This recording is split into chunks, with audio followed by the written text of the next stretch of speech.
জয় আপু is a brilliant actress. তার পাশে বসে থাকাও আমার কাছে মনে হয় আমি একটা ইনস্টিটিউটের পাশে বসে আছি, because she is so inspirational. এখানে আমার যেতে আরো অনেক বছর আসলে চলে যাবে।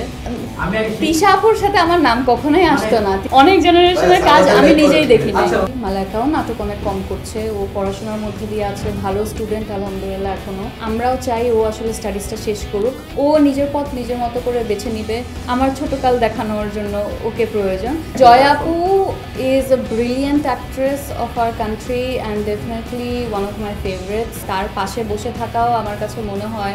এক্সট্রিম মশার কয়েল প্ল্যান্ট ফাইবার দিয়ে তৈরি, তাই সহজে ভাঙে না, সুগন্ধিযুক্ত ও নিরবিচ্ছিন্নভাবে জ্বলে। ডেঙ্গু, চিকুনগুনিয়া বাহি সহ যে কোনো মশার বিরুদ্ধে দেয় এক্সট্রিম সুরক্ষা। আমি একটা ইনস্টিটিউটের পাশে বসে আছি, because she is so inspirational.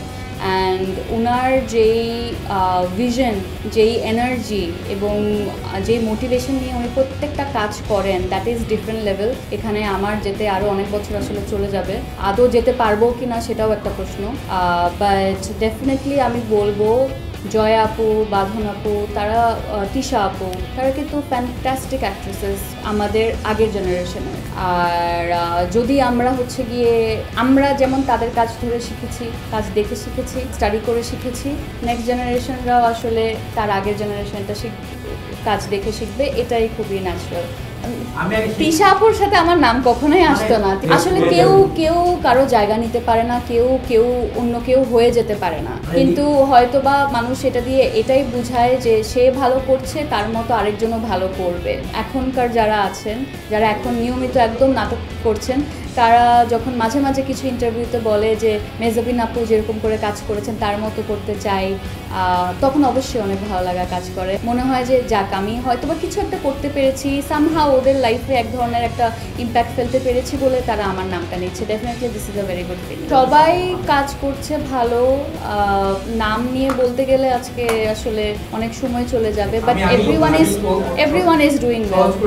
সব জেনারেশন, আপনি জানেন যে আমি আসলে দেশে ছিলাম না অনেক বছর, অনেক জেনারেশনের কাজ আমি নিজেই দেখি না।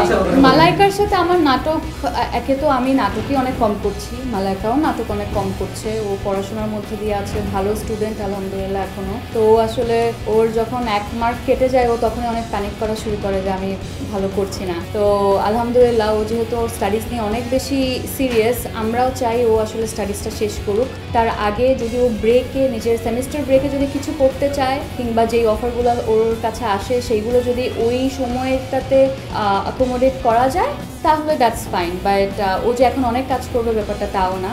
ও নিজের পথ নিজের মতো করে বেছে নিবে, পারলে আগাবে, না পারলে হচ্ছে গিয়ে পড়াশোনাতে যেহেতু ভালো সেটা নিয়েই আসলে ও এগিয়ে যাবে। একসাথে কাজ করা না করা, এই ফিউচারের প্রশ্নগুলো আবারও করে আমি কিভাবে বলবো ওর সাথে আমার কাজ হবে কিনা, বা কখনো যদি ও ভালো করতে পারে অভিনয়, ও যদি খুব অর্গ্যানিক্যালি সেই রোলটা পায়, তাহলে হয়তো বা হবে। বা ডিরেক্টরের যদি ওরকম ভিশন থাকে আমার ছোটকাল দেখানোর জন্য ওকে প্রয়োজন, তাহলে হয়তো বা হবে। এটা আসলে ডিরেক্টররা বা স্ক্রিপ্ট রাইটার যারা ভাবছে তারা বলতে পারবে, আমি কিভাবে বলবো।